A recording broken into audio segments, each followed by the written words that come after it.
Hi hello అండి, ఎలా ఉన్నారు? నేనైతే బాగున్నాను, మీరు కూడా బాగున్నారని అనుకుంటున్నాను. ప్లీజ్ సపోర్ట్ అండ్ సబ్స్క్రైబ్ అండి. ఫస్ట్ నేనైతే మీకు మంచి మంచి ఇంట్రెస్టింగ్ వీడియోస్ ఇద్దామని అనుకుంటున్నాను. అలానే మీరు కూడా నన్ను సపోర్ట్ చేయండి ప్లీజ్. నేనైతే ఈరోజు టాపిక్ వచ్చేసి మటన్ కీమా కర్రీ అండి. మటన్ కీమా కర్రీ అంటే చాలా ఫేవరెట్ ఫుడ్ అండి, చాలా వరకు అందరికీ నచ్చుతుంది కూడా. Home made mutton keema curry నేను చెప్తున్నాను. ఫస్ట్ అయితే ఒక కుక్కర్ పెట్టుకొని ఆ కుక్కర్లో కొంచెం ఆయిల్ వేసి, ఆయిల్ కొంచెం వేడయిన తర్వాతకి ఆనియన్స్ అండి పచ్చిమిర్చి ముక్కలు కట్ చేసి వేసుకున్నానండి. ఆనియన్స్ పచ్చిమిర్చి ముక్కలు కొంచెం గోల్డిష్గా వచ్చే వరకు అలా వేగిన తర్వాతకి కొంచెం మనకి కర్రీకి ఎంత సరిపోద్దో అంత అల్లం వెల్లుల్లి పేస్ట్ కూడా సరిపడా వేసుకోవాలండి. వేసుకున్న తర్వాతకి ఒక 2 మినిట్స్ అలా వేగాలండి. వేగిన తర్వాతకి కొత్తిమీర అండ్ పుదీనా కొంచెం కట్ చేసుకొని అది కూడా వేడి వేడి ఆయిల్లో వేసుకోవాలండి. అండ్ పసుపు కూడా కొంచెం యాడ్ చేసుకోండి.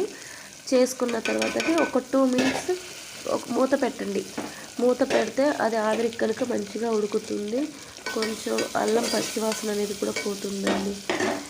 ఇదైతే చాలా బాగుంటుందండి, హోమ్ మేడ్ ఫుడ్ అని చెప్పుకోవచ్చు. చాలా అంటే చాలా బాగుంటుంది. నేనైతే ఎప్పుడు ఇలానే ట్రై చేస్తాను, మీకు కూడా నచ్చుతుందని అనుకుంటున్నానండి.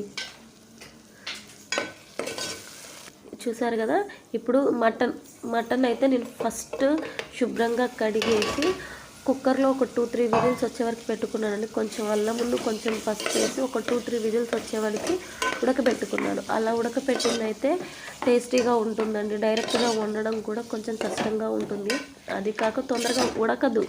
ప్లస్ మన ఇంట్లో చిన్నపిల్లలు ఉంటారు కాబట్టి అలా ఉడికించుకొని మెత్తగా చేసి పెడితేనే వాళ్ళకు కూడా డైజెషన్ అనేది ఈజీగా ఉంటుంది. అలా ఉడికిన మటన్ కీమాని అయితే కుక్కర్లో వేసానండి. వేసేసాక కొంచెం మూత పెట్టేసి ఒక 5 మినిట్స్ తర్వాతకి అది కూడా ఆయిల్లో మంచిగా మెల్ట్ అయిపోతుందండి. అలా మెల్ట్ అయిన తర్వాతకి టమాటో ముక్కలు ఒక 1 or 2 చాలండి. టమాటాలు ఎక్కువగా వేయకండి.